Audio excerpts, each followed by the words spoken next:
Une semaine avant, moral, et 2 semaines après, il est en contact avec le gars.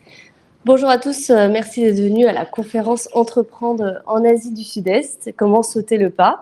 Je suis Capucine Cannon, je suis rédactrice en chef du média lepetitjournal.com. Je vais vous faire un peu une introduction sur Entreprendre en Asie du Sud-Est. D'abord, je vais vous expliquer un peu dans quel contexte on est. Nous sommes actuellement à la Maison de l'expatriation à Paris, dans le 9e arrondissement, un lieu qui est dédié à l'expatriation, que ce soit un départ en expatriation ou un retour en France. Ici, on vous accueille du lundi au vendredi de 10h à 19h avec des rendez-vous personnalisés et gratuits avec nos conseillers qui répondent exactement à votre besoin. Il suffit juste de prendre un rendez-vous en physique ou franchir la porte ou en ligne. Et puis, vous avez 30 minutes consacrées à votre problématique. Mais aujourd'hui, nous allons parler précisément de l'entrepreneuriat en Asie du Sud-Est. Je vais commencer par vous présenter un peu les grandes lignes. Qu'est-ce qui se passe vraiment en Indo-Pacifique en ce moment? Quels sont les enjeux? Quels sont les pays où il y a le plus d'opportunités en ce moment? Et puis, je donnerai la parole à mes deux invités. Alors déjà, pourquoi l'Asie du Sud-Est? Alors, il y a un mot d'ordre, moi, que j'entends tous les jours quand je fais mes articles de journalisme, c'est « n'attendez pas, les concurrents, ils sont déjà ». C'est vraiment le moment d'y aller, c'est vraiment là où ça se passe. Il y a un ordre mondial qui est un petit peu chamboulé en ce moment et il y a comme un troisième pôle qui se dessine en Asie du Sud-Est. C'est vraiment important, c'est un peu la troisième voie. Hein. Emmanuel Macron, qui a pris la parole en Indo-Pacifique, l'a rappelé plusieurs fois. Mais voilà, les économies cherchent des alternatives entre les États-Unis et la Chine. Ils cherchent à de nouvelles opportunités, ils cherchent à d'autres partenaires. Et la France, les Français, on peut être tout à fait des partenaires de qualité. La France soutient et encourage les entrepreneurs. Les différents ministères prennent la parole, donnent des plans de soutien, de financement, des partenariats, invitent les entrepreneurs à y aller grâce à la team France Export, on va en parler tout à l'heure. Et puis le climat des affaires, hein, il est plutôt bon. Il y a des secteurs qui émergent, il y a la santé, l'équipement de la santé, il y a l'automobile, il y a les nouvelles technologies, il y a l'IA, notamment à Singapour, qui se développe. Donc voilà, il y a tout un climat des affaires qui est quand même assez important. Il faut savoir qu'il y a à peu près 1 million de Français dans la zone Asie-Pacifique. Voilà, donc c'est vraiment un endroit où il y a beaucoup de Français. On rentre un tout petit peu dans le détail de certains pays, parce que c'est ceux dont on parle le plus. D'abord, le Vietnam, par exemple, il y a quand même une croissance de 5,4% en ce moment. C'est la 4e économie de l'ASEAN. Il y a énormément d'accords de libre-échange. Ça a une position stratégique. Au niveau de la consommation, il y a quand même 100 millions de consommateurs potentiels au Vietnam qui ont en moyenne 30 ans. Donc, il y a un vrai marché potentiel dans le café, dans les chaussures, dans les téléphones. Et les produits occidentaux, là-bas, ils marchent très bien. Alors, il faut préciser quand même, il y a quelques freins au Vietnam.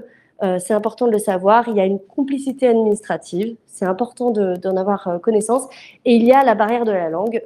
Moi-même, ayant vécu au Vietnam, l'anglais n'est pas ou peu maîtrisé. Et donc, ça aussi, il faut vraiment avoir conscience de ce frein.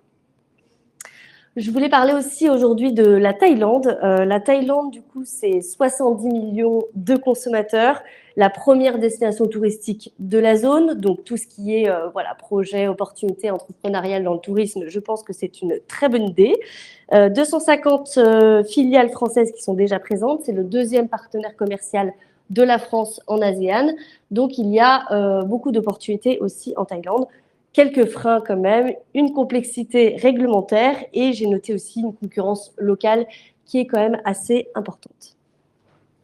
Troisième pays, on en parle beaucoup, c'est Singapour qui représente 60% des exportations de la région de la France. Il y a 1000 entreprises françaises qui sont déjà implantées, 300 VIE. Alors, on va en parler aussi des VIE, hein. C'est une belle opportunité à prendre en compte. Hein.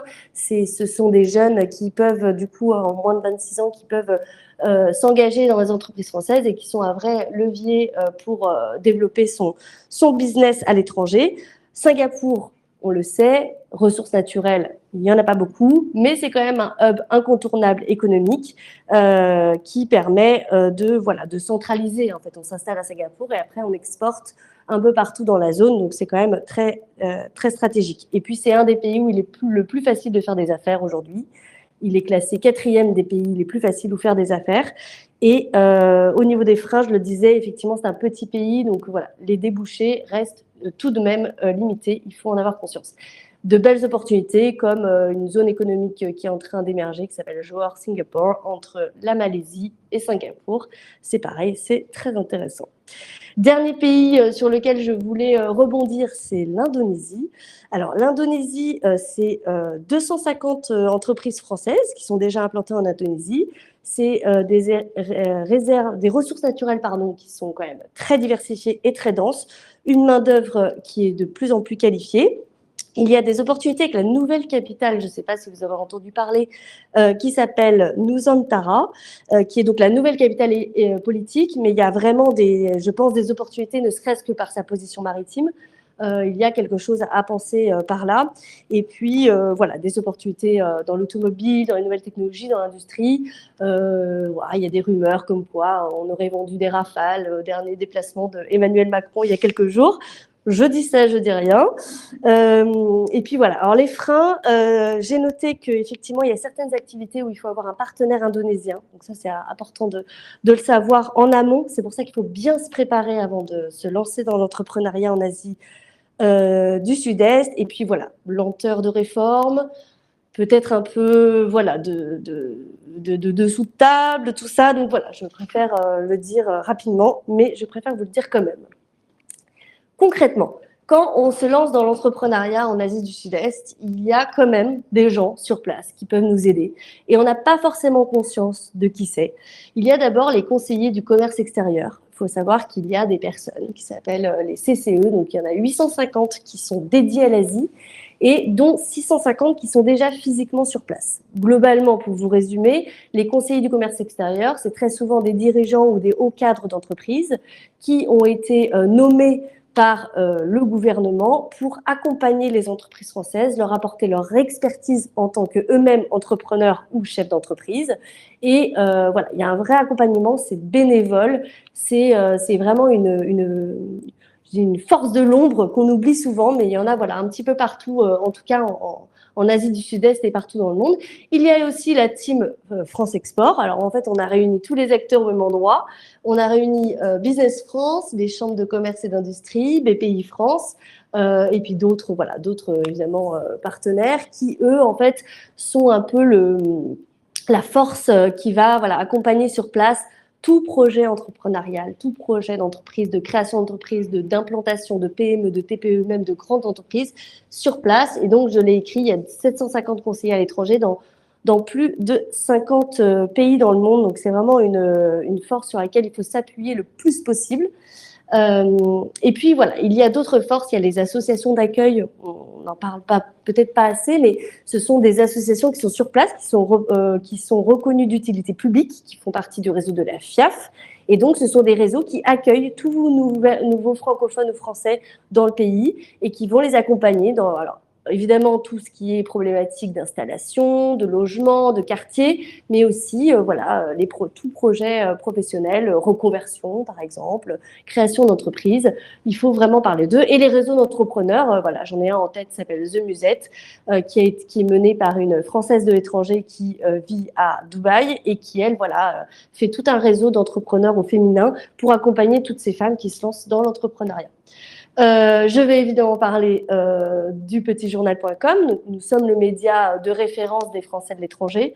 Ça fait 24 ans qu'on existe. On est dans 76 villes du monde. On a une trentaine de correspondants locaux. Nous, on est une équipe à Paris, mais voilà, on a une trentaine de personnes un peu partout. Et nous, on crée des articles, des guides par des journalistes qui ont la carte de presse pour comment entreprendre. Donc là, j'ai quelques exemples sous la main. Je ne vais pas rentrer en détail, mais voilà, Malaisie, Philippines, Indonésie, Singapour, Inde et évidemment d'autres pays dans le monde. Mais voilà, il ne faut pas hésiter, il y a beaucoup de liens. Cette présentation vous sera envoyée en fin de conférence pour aller plus loin. Et puis, je suis obligée de reparler une dernière fois du lieu dans lequel on est. Voilà, nos conseillers sont là pour vous accompagner dans vos projets d'entrepreneuriat avec précision, en vous donnant exactement les bons interlocuteurs et les bons liens. Donc, n'hésitez pas, le lien est là, le QR code pour prendre rendez-vous est là.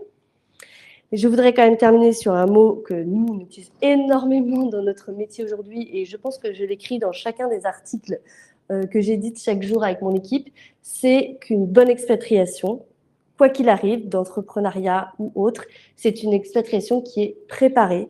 Il faut absolument se préparer en amont et il faut absolument se protéger.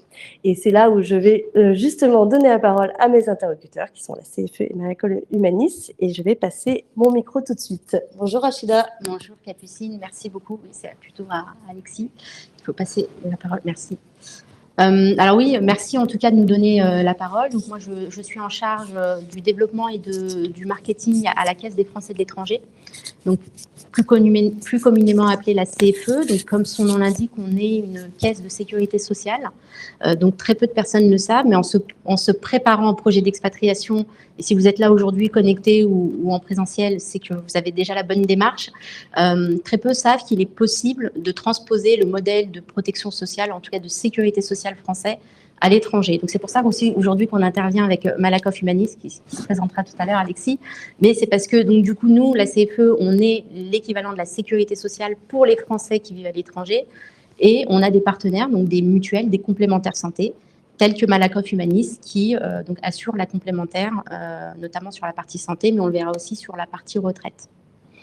Donc, grosso modo, effectivement, il y a des slides qui vous seront envoyés, donc je ne vais pas rentrer dans le détail, le temps de parole est assez court. La CFE a pour rôle, donc on est un organisme de sécurité sociale, comme je le disais, on est régi par une gouvernance de 21 administrateurs qui sont pour la plupart tous des Français de l'étranger, donc qui nous permettent en fait d'avoir le retour en fait des besoins ou des réglementations locales en fait, parce qu'on est vraiment présent partout dans le monde, pour tout le monde. Effectivement, donc c'est le slide d'après. On couvre à peu près 200 000 personnes partout dans le monde, et dans la répartition de notre portefeuille, on couvre à 70% des personnes qui partent en expatriation seules et à 30% des personnes qui sont envoyées par leurs entreprises. Donc on a les deux modes de couverture possibles. Tout dépend en fait du contrat ou des conditions dans lesquelles on part. Donc on est la sécurité sociale, mais j'ai envie de dire que couvre la sécurité sociale, on ne le sait pas nécessairement. Donc je dirais plus communément la partie santé. Donc si on regarde sur sa fiche de paye, c'est le volet maladie, maternité et invalidité, l'assurance retraite, donc la retraite, et les risques professionnels, donc on voit sur notre fiche de paye, plus communément appelé l'accident du travail ou les maladies professionnelles. Donc c'est soit un accident ou une maladie causée dans le cadre de l'exercice de ces fonctions. L'avantage de la CFE, donc c'est que on transpose les valeurs de la sécurité sociale française. Donc c'est la solidarité et l'universalité. Donc on couvre tout le monde. Il n'y a pas d'exclusion médicale, ni de pathologie. Il n'y a pas de limite d'âge, donc on couvre de 0 à la mort, pardon. Et quel que soit le pays dans lequel on réside. Donc c'est juste que en fait, quand je dis qu'on transpose le modèle de sécurité sociale, en fait on rembourse l'équivalent de ce que la sécurité sociale française rembourse en France à l'étranger. Donc en fonction des coûts de la santé dans le monde, le remboursement ne sera pas le même, mais on rembourse rarement 100% de la dépense. Donc c'est pour ça qu'il faut dans la majorité des cas avoir une complémentaire santé sur la partie santé.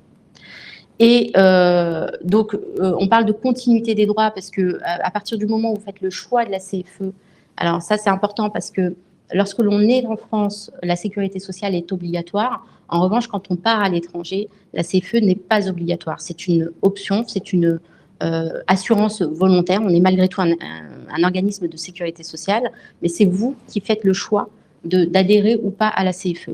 Donc, à partir du moment où vous faites ce choix-là, vous êtes couvert dans la continuité de la sécurité sociale française. Donc, dès le premier jour où vous intégrez la CFE, vous êtes couvert quoi qu'il vous arrive. Et puis, on a un avantage qui est que effectivement, en étant assuré par la CFE, sur la partie santé, vous gardez le bénéfice de la carte vitale. Donc, même en vivant à l'étranger, lorsque vous venez en France, vous avez la possibilité de revenir vous faire soigner en France dans le cadre de séjours temporaires. Et là, vous pouvez utiliser la carte vitale et ne pas donc bénéficier des avantages de la carte vitale, c'est-à-dire ne pas avoir à avancer les frais sur la partie que la CFE pourrait rembourser. Donc, c'est ce que je disais, on couvre à la fois ce qu'on appelle les particuliers ou les salariés d'entreprise. Donc, on a plusieurs, donc sur la partie santé, plusieurs propositions de produits. Donc, un produit qui couvre tous les frais de santé partout dans le monde, y compris en France. Donc, c'est le produit Monde Expat Santé avec sa déclinaison Jeune Expat Santé pour les moins de 30 ans. On a un produit qui ne couvre que les frais de santé en France. Donc, ça concernerait des personnes qui s'expatrient dans des pays où le régime de sécurité sociale est obligatoire et équivalent ou meilleur que le système français. Et puis, le produit retraite expat santé qui concerne les retraités. Donc, nos produits sont disponibles soit pour couvrir une personne, soit pour couvrir la famille, sachant que sur la partie santé, donc on a des conditions d'éligibilité. Le titulaire du contrat doit être de nationalité française ou européenne. En revanche, il n'y a pas de condition de nationalité pour la famille. Donc, on couvre à la fois les soins en France et à l'étranger, ou l'un ou l'autre. Et on a des espaces dématérialisés qui viennent d'être faits, là, qui sont tout fraîchement sortis cette semaine. Donc, qui permettent en fait d'être disponibles 24 heures sur 24, 7 jours sur 7, et de pouvoir en fait être en contact avec la CFE à tout moment, puisque le décalage horaire oblige, on ne peut pas répondre à tout le monde de 9h à 17h, et où on peut facilement déposer ses feuilles de soins à tout moment et de manière assez simple et rapide. Je le disais, on a en deuxième garantie l'accident du travail, la maladie professionnelle. Donc ça concerne des personnes qui partent exercer une activité salariée à l'étranger. Donc ça, on verra pas ce soir, mais en fait, en fonction, il a différentes possibilités d'expatriation. Donc là, en l'occurrence, je vais m'adresser aux personnes qui ont un contrat de travail à l'étranger. Et donc, comme en France, en fait, lorsque l'on travaille pour un employeur, s'il nous arrive quoi que ce soit dans le cadre de l'exercice de nos fonctions, il y a, à travers cette garantie, la possibilité de percevoir des indemnités journalières qui viendraient compenser la perte de salaire justement liée à un arrêt de travail, lié à un accident du travail, une maladie professionnelle, et tous les soins qui sont liés à cet accident de travail ou maladie professionnelle sont pris en charge à 100% par la CFE. Donc c'est exactement le même système qu'en France, mais à l'étranger. Je passe assez vite parce que je crois que j'ai très peu de temps et il faut que je laisse un peu de temps à mon collègue. Et enfin, la dernière garantie qui est pas des moindres, c'est l'assurance retraite. Donc, la CFE est le seul organisme, la seule entité à pouvoir permettre aux salariés, donc encore une fois, c'est une garantie qui concerne que les salariés, de cotiser à la retraite française dans les mêmes conditions que si on était resté travailler en France. Ça veut dire qu'en cotisant à la CFE, on cotise à la fois pour alimenter son compteur de trimestre, mais également pour prendre en compte dans le calcul de la pension les salaires perçus à l'étranger. Donc, si toutefois les salaires perçus à l'étranger font partie des 25 meilleures années de salaire, du coup, ils seront pris en compte dans le calcul de la pension en cotisant à la CFE. Donc, quand je dis que c'est dans les mêmes conditions, c'est qu'on peut avoir dans certains pays des équivalents, notamment des accords bilatéraux signés entre la France, donc de sécurité sociale, signés entre la France et le pays étranger, mais qui ne permettent pas de cotiser dans les mêmes conditions. Ça permettra juste de continuer à alimenter son compteur de trimestre, mais pas de prendre en compte les salaires perçus s'ils faisaient partie des 25 meilleures années de salaire. Et puis, l'avantage de la CFE par rapport à ces conventions, c'est que on peut si on fait une carrière multi-pays et que dans les pays que l'on a choisi d'expatriation, il y a donc c'est autant de pays qu'il n'existe de conventions. Ce que je viens de vous expliquer sur le fait de pouvoir alimenter son compteur de trimestre français ne peut être fait qu'une fois. Ça veut dire que donc si on a fait 2 pays où il existe une convention, vous ne pourrez en choisir qu'un. Et en fait, c'est même pas vous qui choisissez, c'est la Caisse nationale d'assurance vieillesse qui choisira et elle prendra la période la plus longue. Donc ça peut, indirectement, il est possible que ça vous crée un trou dans votre carrière française. Mais donc tout ça est exposé sur notre site internet, sur les slides. Et puis si vous avez besoin de plus de renseignements, on est là et il y aura nos coordonnées à l'issue de cette présentation. Et le dernier point qu'on oublie souvent, c'est le conjoint qui accompagne donc la personne principale à l'étranger, donc qui en général démissionne de ses fonctions en France et qui part à l'étranger ne trouve pas nécessairement tout de suite un travail. Donc là, pourrait avoir un trou dans sa carrière de retraite. Sachez qu'il est possible avec la CFE de continuer à cotiser à la retraite, même si on n'exerce pas d'activité salariée à l'étranger. Donc c'est pour éviter aux conjoints suiveurs, donc on appelle ces personnes-là des conjoints suiveurs, de ne pas avoir de trou dans leur carrière. Voilà, donc la carte vitale, j'en ai parlé, je vais pas plus rebondir. Donc voilà, donc tout ce que je viens de vous présenter, ça concerne ce qu'on appelle la sécurité sociale, la partie de base. Et donc je vais céder la parole à Alexis pour la partie complémentaire. Alors, si je peux me permettre une toute petite parenthèse sur les pays qu'on a parlé, on peut peut-être rajouter dans la liste la Malaisie, qui est un pays super dynamique, parfaitement anglophone, d'un niveau d'éducation élevé, tout près de Singapour, donc il bénéficie du dynamisme de Singapour. Donc c'est un vrai petit dragon.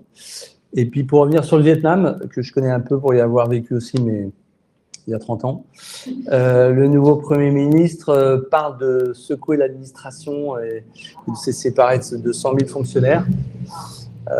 Et donc, peut-être que dans quelques années, les freins administratifs seront moins là. On ne sait pas, en tout cas, c'est un pays super dynamique et qui bouge vite. Donc, peut-être que dans 1 an, 2 ans, les choses auront beaucoup changé.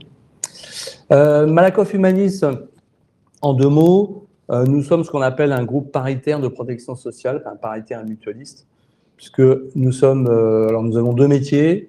Le premier, c'est un métier de service public, entre guillemets, puisque nous gérons la retraite complémentaire des salariés du privé, les régimes Agirc-Arrco, donc qui sont des institutions à but non lucratif. Donc c'est le 2e pilier de la retraite des salariés, la base, on vient d'en parler, et vous avez le régime Agirc-Arrco. C'est l'Agirc-Arrco qui apporte le gros de la pension d'un cadre, en gros, c'est les 2/3. D'où l'importance éventuellement de cotiser.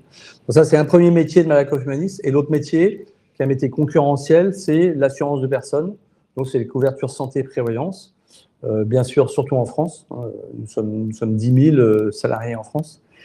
Et cette activité de retraite complémentaire et d'assurance santé-prévoyance, on en fait aussi bénéficier aux expatriés. Et là, à une plus petite échelle, puisqu'on est une 60aine à nous occuper de cette population par rapport aux 10 000 salariés du groupe. Alors, juste un mot, parce que c'est quand même une fierté. Malakoff Humanis, c'est un groupe paritaire et mutualiste, c'est-à-dire à but non lucratif. Nous n'avons pas d'actionnaires, nous ne rémunérons pas d'actionnaires. Et on dit paritaire parce qu'une grande partie de notre structure est pilotée par les partenaires sociaux. Donc, dans nos conseils d'administration, ce sont les représentants des salariés et des employeurs qui sont au conseil d'administration. Et les mutuelles, ce sont aussi des organismes d'assurance à but non lucratif.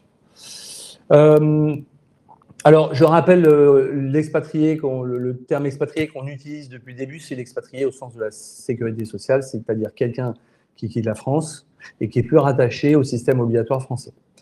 Vous cessez d'être attaché dès lors que vous quittez la France et que vous n'y travaillez plus. En gros, pour résumer, c'est pas parce que sur votre carte vitale, il y a écrit que vous êtes couvert jusqu'en 2028 que vous serez couvert si vous allez habiter à Singapour. Non. Dès lors que vous ne travaillez plus en France, vous ne résidez plus en France, sauf exception, notamment le détachement, mais là, il faut être envoyé par une société française. Donc, sauf exception, vous quittez la France pour aller vivre, travailler, étudier à l'étranger, vous n'avez plus de sécu française. Bon. Encore une fois, ça, c'est très important. Il ne faut pas se dire, si j'ai un pépin, la sécu, non. Si vous avez un pépin, vous ne serez plus couvert. Voilà. Alors, vous serez couvert. Alors, définition de l'expatrié telle qu'on l'entend, c'est celle-là. Parce que communément, quand on parle des expats, on parle des gens qui ont un contrat de travail avec une société française, mais ce n'est pas ce sens-là qu'on utilise. Et le détaché, j'en ai très rapidement parlé, c'est un salarié en France qui est envoyé temporairement par son employeur à l'étranger. Quand on est entrepreneur, quand on veut être entrepreneur, généralement, on n'est pas détaché parce que c'est à titre personnel qu'on va à l'étranger pour créer quelque chose. Et on n'est souvent pas non plus salarié. Excusez-moi. Encore que en France, on peut difficilement être entrepreneur et salarié de son entreprise. Enfin, il y a des exceptions, mais la règle, c'est pas ça. À l'étranger, ça dépendra des règles de chaque pays. Voilà pour la partie détachée. Je le rappelle, je viens de le dire, hein, mais c'est les limites territoriales de la couverture française. Hein, dès lors que vous quittez la France, vous n'êtes plus couvert. Et là, bien soit vous êtes satisfait du régime du pays dans lequel vous êtes, quand il y en a un, soit vous ne l'êtes pas et vous êtes prévenant et vous dites je vais m'assurer, je vais prendre une couverture santé et prévoyance ou retraite au cas où. Alors, bon, grosso modo, la plupart des pays d'Asie du Sud-Est ont commencé à mettre en place des régimes de sécurité sociale obligatoires. Le Vietnam l'a fait récemment. Enfin, il en existe partout. Ce n'est pas des systèmes forcément comparables à ceux qu'on a en France. Souvent, ce sont des systèmes où la prise en charge n'est pas terrible. Et puis, on peut trouver des systèmes où ça vous permet d'être couvert dans les réseaux publics, mais qui ne sont pas forcément d'un niveau très satisfaisant. Et donc, si vous allez dans le privé, ça vous coûtera plus cher, d'où la nécessité parfois de se dire, si je ne veux pas dépendre uniquement du régime de sécurité sociale dans lequel je suis, il faut que je garde ma couverture. Enfin, il faut que je prenne une couverture. Alors là, vous avez plusieurs possibilités aussi. Vous pouvez prendre une assurance privée localement. Il y en a, mais la plupart du temps, ils vont vous assurer que pour les frais dans le pays dans lequel vous êtes. Et sinon, il y a le système dont on parle avec la CFE et une complémentaire qui a l'avantage généralement de vous couvrir dans le monde entier et qui a l'avantage d'être des couvertures spécifiques pour les expats, avec un certain nombre de services, je vais rapidement en parler, dédiés. Voilà, donc après, le choix, il doit être fait la plupart, enfin, si possible, avant le départ.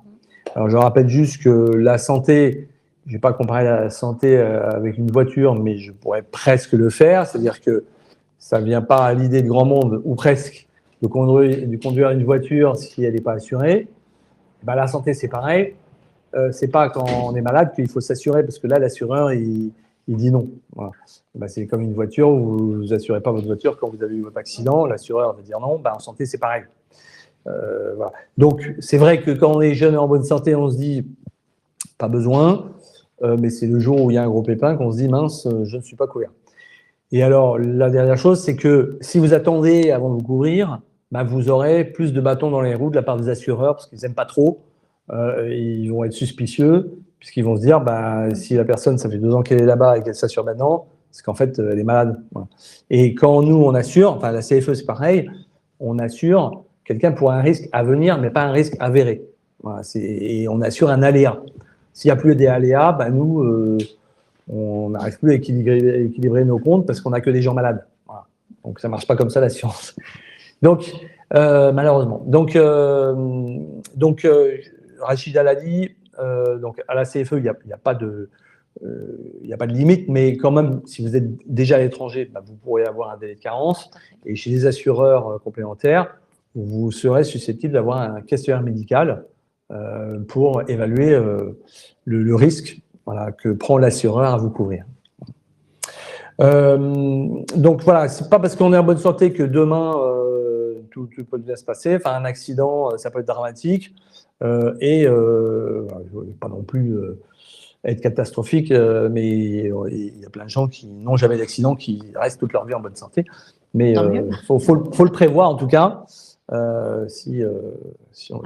Et si je peux me permettre, c'est vrai que le premier réflexe aussi souvent, c'est quand on tombe malade, c'est de se dire je vais rentrer en France et je vais être couvert. Idée reçue. Quand on rentre en France, il y a un délai de carence par la sécurité sociale qui peut aller jusqu'à 3 mois. Et donc, si on est déjà malade et qu'on a besoin de se faire soigner, c'est aussi à votre charge. Donc, c'est d'où l'importance d'être couvert dès le départ et jusqu'à son retour en France, en fait.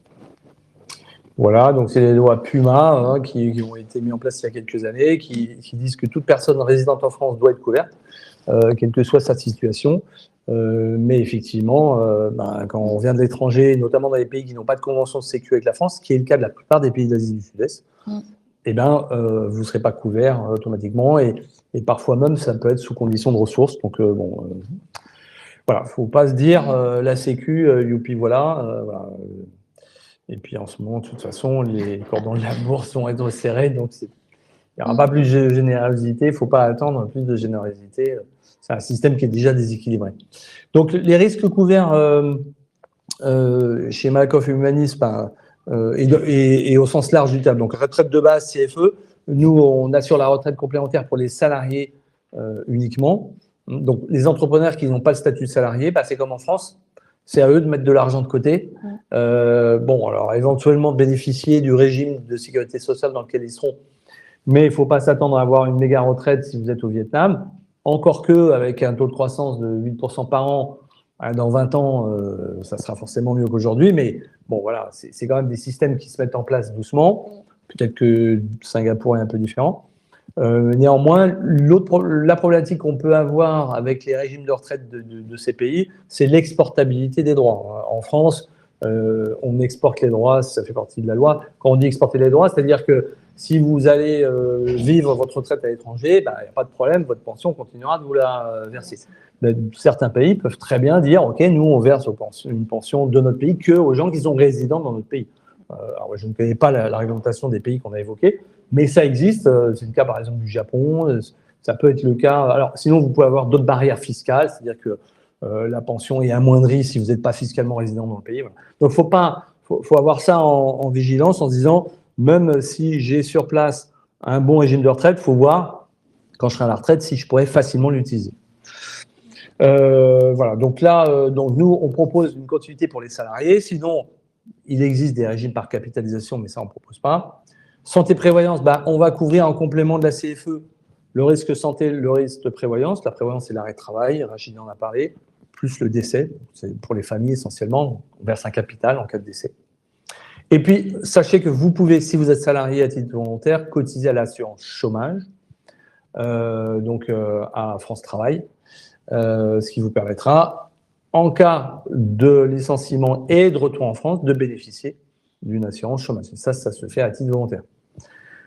Bon, tout ça, ça peut coûter cher. En France, l'employeur, il paye à minima 60% de ses charges, voire plus sur certains risques, entre 60 et 75%. Là, si vous êtes seul à l'étranger, c'est à vous de tout payer.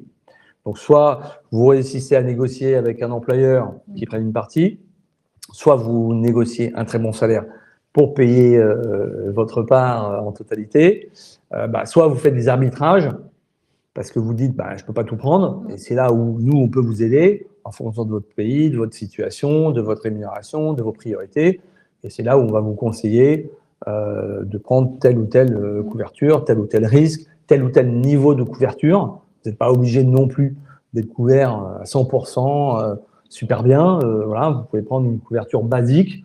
Nous, notre couverture basique, c'est en complément de la CFE que l'hospitalisation. Voilà, donc, c'est-à-dire que si vous allez chez le médecin, vous aurez un remboursement CFE. Comme en France, vous aurez vos 18 € ou 20 €. Voilà. Et au Vietnam et en Malaisie, ça peut suffire. Voilà. Par contre, vous serez couvert à 100% et nous, 0. Et par contre, si vous avez une hospitalisation, c'est 100% des frais réels. Voilà. Et puis, la garantie maximum, là, c'est 100% des frais réels avec des plafonds très, très, très élevés. Mais là, on va les réserver pour des pays très chers, comme le plus cher au monde étant les États-Unis. Voilà. En Asie, nous, on va plutôt conseiller des couvertures moyennes ou intermédiaires. Il n'y a pas besoin d'avoir des niveaux de couverture très élevés. Ce ne sont pas des pays, aujourd'hui en tout cas, qui sont très très chers. Après, il faut être vigilant. Et c'est là, nous aussi, où on intervient. Il faut être vigilant parce que dans un certain nombre de cas, la santé peut être considérée comme du business. Voilà. Et une hospitalisation, il faut être vigilant. Il faut vérifier que si c'est adéquat, si c'est un bon hôpital, si les prix ont été négociés. Mais c'est là où nous, on peut intervenir. Et voilà, le cost containment et la négociation des tarifs sont habituels dans un certain nombre de pays, notamment en Asie, pour faire baisser la facture. Voilà. Et là, j'ai repris un peu la transposition de la protection sociale. Alors, ça, c'est pas disponible pour tout le monde, mais quelquefois, il faut être salarié pour pouvoir garder cette protection sociale. Mais vous avez Voilà, les principaux risques auxquels vous avez droit quand vous êtes en France et leur équivalent lorsque vous êtes à l'étranger. Voilà. Eh bien, écoutez, merci beaucoup. Et maintenant, s'il y a des questions. Oui. Je vais juste conclure avant de répondre aux éventuelles questions. Ce qu'on retient quand même, c'est qu'il faut prévoir avant de partir. On ne fait pas sur place, on fait avant, si j'ai bien compris. Il faut se protéger, il faut protéger sa famille, il faut anticiper quand même les risques qu'on prend pour soi, pour sa famille, pour son conjoint. C'est très, très important de bien comprendre ça. Et voilà, renseignez-vous aussi beaucoup sur les pays. On a donné les grandes lignes des pays, etc., notamment avec des accords bilatéraux, etc. Mais voilà, il faut vraiment se renseigner sur la réglementation sur place, sur les barrières, les freins, et évidemment tout ce qui est protection sociale. Merci beaucoup à tous les deux. Est-ce qu'il y a des questions? Il y avait des questions. Alors, la première question qui a été posée, c'était sans doute plus sur la partie que tu as présentée. Oui. Combien d'expatriés français en Asie du Sud-Est? Est-ce qu'on a une idée, et en particulier au Vietnam, est-ce qu'on a une idée du chiffre? Oui, alors les chiffres en fait varient en fonction parce que quand on est français, on conseille fortement de s'inscrire au registre consulaire pour être suivi et pour être officiellement répertorié français de l'étranger. Donc on estime à peu près 1 million de Français qui sont en région Asie et au Vietnam, si je me trompe pas, c'est plutôt 10 000 personnes. Voilà, principalement, il me semble aussi plutôt à Ho Chi Minh Ville, Saigon, que l'autre grande ville, Hanoï. Et sur la partie protection sociale, donc on parle de la protection des salariés. Sur les autres statuts, type retraité, étudiant, même quelqu'un qui serait en recherche d'emploi, quel type de protection peut être apportée à ces personnes? Alors, je pense que ça concerne un peu la CFE. C'est vrai que j'ai pas beaucoup insisté. J'ai insisté sur les garanties accident du travail et retraite, que c'était des garanties qui concernaient exclusivement les salariés. En revanche, sur la santé, il n'y a pas de statut particulier. On couvre vraiment tout le monde, les étudiants, les retraités. D'ailleurs, on a un produit spécifique pour les retraités, un produit spécifique pour les jeunes, mais qui couvre globalement tout le monde et partout dans le monde. Et pour la complémentaire, on a 2 niveaux de couverture. Une pour les retraités, donc spécifiquement pour les expatriés retraités, et une autre pour tout le monde, salariés, non salariés, actifs, inactifs, étudiants, avec plusieurs niveaux de garantie qui permet justement de répondre au statut et aux besoins de chacun. Juste dire un tout petit mot sur la couverture santé, ce qu'elle a de spécifique par rapport à la France. Chez nous, mais comme chez nos concurrents, c'est qu'elle inclut la plupart du temps un certain nombre de services, notamment d'assistance, donc évacuation sanitaire, prise en charge hospitalière, des choses comme ça qui permettent d'éviter d'avoir des avances à faire, d'être rapatrié s'il faut, des garanties de responsabilité civile, un certain nombre d'assurances, bagages et autres liés à l'assistance, et puis la plupart du temps, tout un service de négociation tarifaire qui sont importantes parce que c'est ça qui permet de garder des tarifs pas très élevés. Ok, merci beaucoup. Il y a aussi la question du nomade digital. Est-ce que dans quelle catégorie ce type de personne peut se placer? C'est plutôt entrepreneur, j'imagine, en termes de protection sociale? Alors, en fait, ça va dépendre des garanties pour lesquelles on parle. Sur la partie santé, il n'y a pas de différence de statut. En fait, ce qu'on disait sur la partie sécurité sociale, c'est conditionné à son pays de résidence. À partir du moment où on vit en France, la sécurité sociale est obligatoire, on y est affilié d'une manière ou d'une autre de manière obligatoire. À partir du moment où on va s'installer à l'étranger, de manière, alors même si on fait plusieurs pays, mais à partir du moment où on quitte le territoire français, là, on n'est plus assuré à la sécurité sociale française. Et donc là, soit effectivement, on s'assure au niveau local, parce qu'il y a parfois, c'est ce qu'on disait à l'étranger, il y a des systèmes de sécurité sociale qui sont aussi obligatoires, mais on peut également se couvrir auprès d'assurances privées ou de la CFE. Et je rajouterai pour le nomadisme, ça dépend tout à fait du statut. Je veux dire, si votre entreprise vous autorise aller travailler 3 mois à Bali et qu'elle vous dit je continue à vous couvrir en tant que détaché ou comme une mission, bah, vous serez couvert. Voilà, donc ça dépend quel est l'employeur, si on est employé ou pas, si on est en freelance ou pas. Mais la règle, c'est celle qu'a dit Rachida. À partir du moment où on quitte la France, normalement, on n'a plus de couverture en France.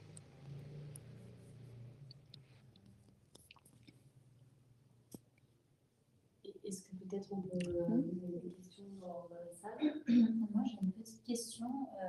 Mettons, on fait une grossesse à l'étranger, il vaut mieux donc qu'on accouche dans son pays de résidence à l'étranger que de revenir en France. Je ne sais pas si tout le monde a entendu ceux qui sont en ligne, donc la question porte sur l'accouchement à l'étranger. Alors, on ne va pas se positionner là-dessus. J'ai envie de dire, encore une fois, tout dépend du pays dans lequel vous allez. Il faut quand même pas négliger que dans certains pays, il peut y avoir la barrière de la langue. Hein, c'est pas évident. On peut être complètement bilingue dans une langue, mais d'exprimer ces mots au-delà d'une grossesse, hein, mais c'est pas toujours évident.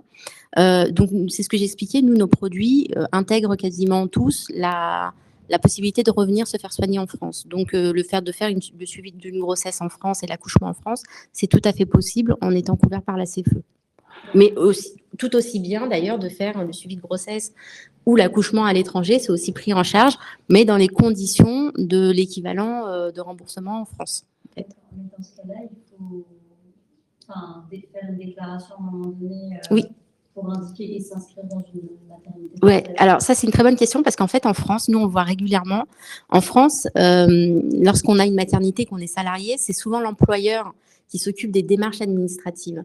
Là, il ne faut pas oublier que bien souvent, il n'y a pas d'employeur derrière, mais qu'on fonctionne comme en France. Ça veut dire que ce sera à vous d'effectuer les démarches. Donc, c'est effectuer une déclaration de grossesse. C'est ce que j'expliquais. Ça se fait de manière très fluide par le biais de notre espace dématérialisé. Donc, vous pouvez le faire à tout moment. Et également le biais d'un médecin à l'étranger. Là-dessus, il n'y a pas de souci. Alors, moi, j'ai 3 points à dire sur la maternité. Le premier, c'est qu'il peut y avoir un délai de carence si vous prenez une couverture trop tard. Donc là, c'est pareil, il faut être vigilant. C'est le cas aussi pour la CFE. Voilà, c'est pas quand on devient enceinte qu'il faut s'assurer, c'est avant. Donc, voilà, malheureusement, c'est comme ça. Donc, vigilance, il faut le prévoir avant. Le deuxième élément de réponse sur la qualité des soins, j'allais dire, maintenant, partout en Asie du Sud-Est, vous avez des maternités et des hôpitaux de qualité. Je veux dire, au Vietnam aussi. Hein, enfin, bon, alors moi, j'y étais il y a 30 ans. Il y a peu de femmes qui accouchaient au Vietnam, mais aujourd'hui, je pense que ça poserait aucun problème. Donc là, pour moi, il y a pas de sujet sur la question d'accoucher à l'étranger.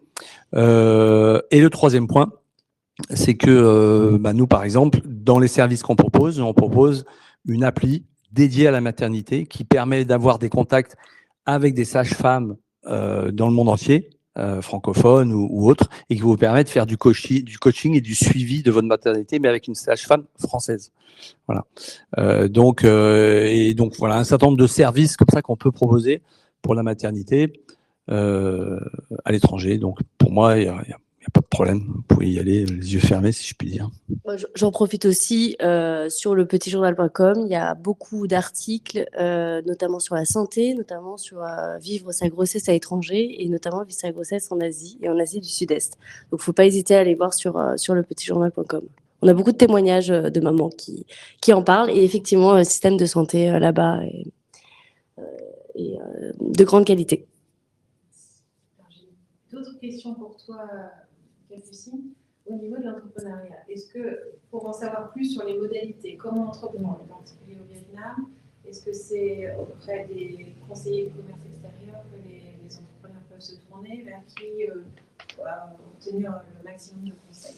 Alors, sans être une grande experte, bien sûr, je pense qu'on en revient à ça, mais il faut se renseigner en amont sur les types de visas, sur les types de statuts d'entreprise, quelles entreprises sont possibles, le minimum du capital à investir dans tel ou tel pays, les conditions, est-ce qu'il faut avoir un partenaire local ou non. Ça aussi, c'est très, très important de le savoir en amont. On ne va pas aller débarquer dans le pays sans avoir un sponsor.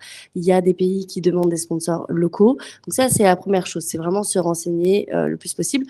Se renseigner aussi auprès des réseaux d'entrepreneurs, hein, ceux qui ont déjà tenté leur chance. Témoignages d'entrepreneurs, je pense que c'est très important.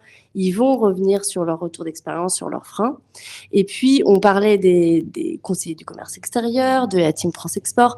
Il faut quand même avoir conscience que ces acteurs aident un peu plus grosses structures, plutôt TPE, PME, filiales. Il n'empêche qu'évidemment, ils accompagnent aussi les entrepreneurs, mais là, pour le coup, eux, ils sont sur place, ils sont en physique. Les chambres de commerce ont des bureaux sur place où on peut se rendre, Business France aussi. Et là, voilà, c'est une fois qu'on y est, une fois qu'on a fait son business plan, sa stratégie, qu'on a bien réfléchi en amont sur le projet.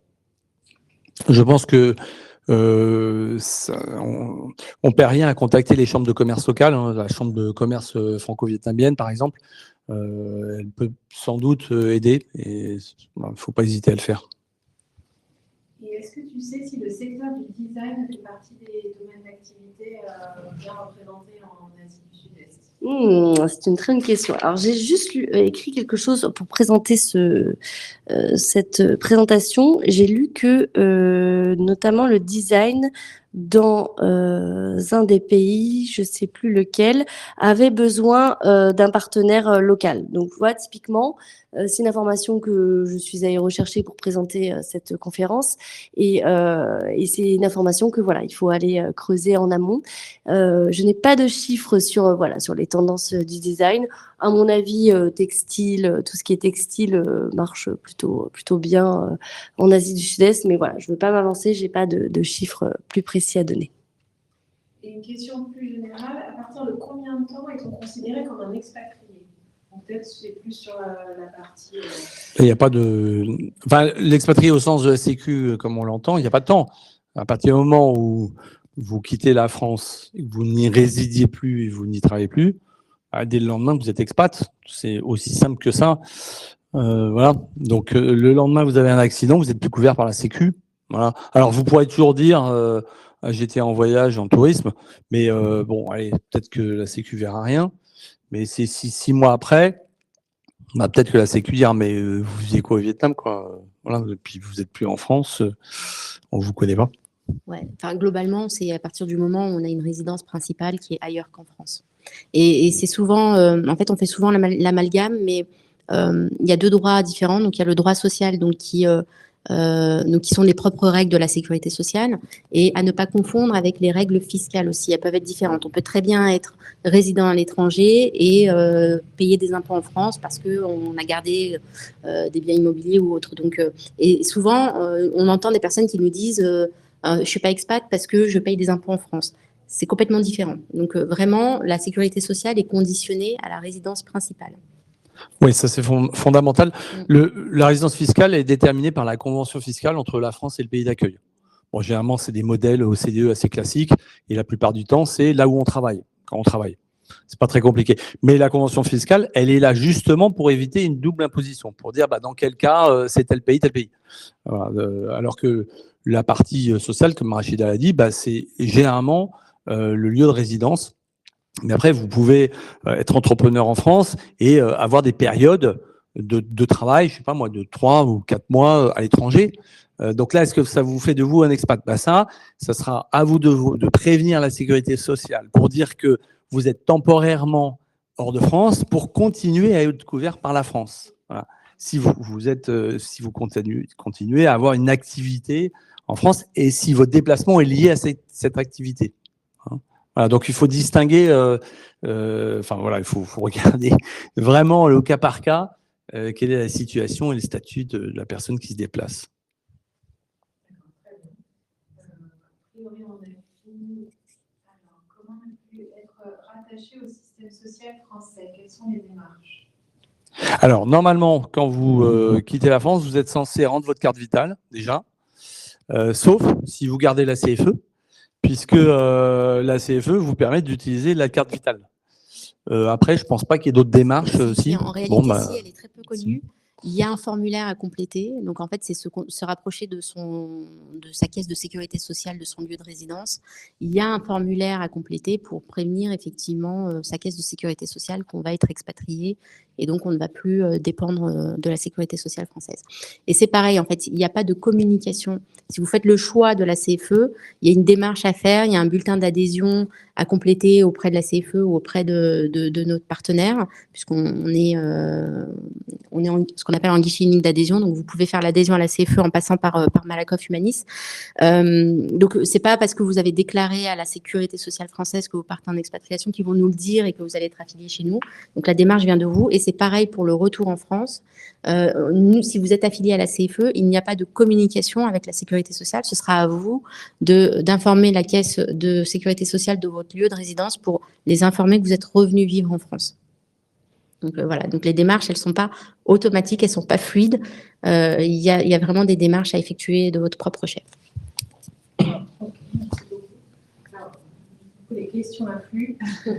Alors là, c'est plus, je ne sais pas si vous pouvez répondre, c'est plus sur les allocations chômage. Quelqu'un qui veut partir chercher du travail à l'étranger, potentiellement qui touche des allocations chômage en France. Est-ce qu'il peut continuer à en bénéficier, le temps de s'installer dans le pays? Alors là, c'est une personne qui souhaite entreprendre dans le pays. Donc, moi, j'ai l'info pour avoir déjà fait des recherches dessus. Dites-moi si je me trompe, mais en fait, ça stoppe les droits du chômage à partir du moment où vous partez à l'étranger. Vous avez déclaré à France Travail que vous partiez. Par contre, ça les met en pause. Si vous partez moins de 4 ans. Ça va peut-être changer d'ailleurs, peut-être, mais voilà. Si vous partez moins de 4 ans, c'est-à-dire que si vous rentrez sous 4 ans, voilà, vous récupérez vos droits au chômage en rentrant, comme si vous étiez parti, comme s'il y avait eu une pause dans le temps. Donc, je ne sais pas si j'ai répondu à la question. Et je vous conseille fortement de vous renseigner auprès de France Travail aussi. Ouais, pour moi, la condition de versement des allocations est liée à une recherche d'emploi en France. Donc, effectivement, à partir du moment où on ne recherche plus d'emploi en France, ça va s'arrêter. C'est pas impossible qu'il y ait une certaine tolérance sur les conjoints suiveurs en démission. Dans certains cas. Oui, tout à fait. Voilà. Mais France Travail, voilà, la règle, c'est quand même que si on ne cherche pas d'emploi en France, France Travail va arrêter le versement de l'allocation. Et du coup, je rebondis, c'est pareil pour la caisse d'allocation familiale. Les personnes qui perçoivent des indemnités de la caisse d'allocation familiale, ça s'arrête à partir du moment où on quitte le territoire français. D'ailleurs, ça fait partie de la sécurité sociale en France et nous, on ne le transpose pas côté CFE. Parce que j'ai entendu très récemment une extension qui permet dans les pays européens d'avoir 3 mois d'allocation. Si on va chercher du travail, il faut le dire. Oui, alors monsieur parle toujours du chômage pour l'Union européenne. Il y a effectivement des règlements européens, puisque il faut savoir que les risques sociaux sont très bien encadrés au sein de l'Union européenne et des règlements qui expliquent très bien quel est le droit applicable, comment garder les bénéfices des couvertures qu'on a eues dans les pays qui totalisent toutes les périodes d'assurance, alors, contrairement à une convention de sécurité sociale, comme Rachida l'a dit, qui ne marche pas entre 2 pays. Si vous avez travaillé dans plusieurs pays de l'Union européenne, il y a bien totalisation de vos trimestres pour la Sécu, donc il n'y a pas de perte. Et effectivement, il y a cette souplesse, je crois, de 3 mois. En Union européenne, hein, c'est ce que Oui, vous oui. disiez. Dans l'espace économique, même au sens large, l'espace économique européen. Après, j'ai une question qui revient, mais pour moi, la logique est de savoir si on peut s'installer au Vietnam, si on est sans emploi en France, pour pouvoir trouver un emploi au Vietnam. Pour moi, il faut aussi un visa de travail pour pouvoir travailler dans un pays hors Europe. C'est difficile de répondre à votre question en l'état. Encore une fois, je pense qu'il faut vraiment faire ces recherches d'emploi en amont, en tout cas se renseigner au moins en effet sur les visas.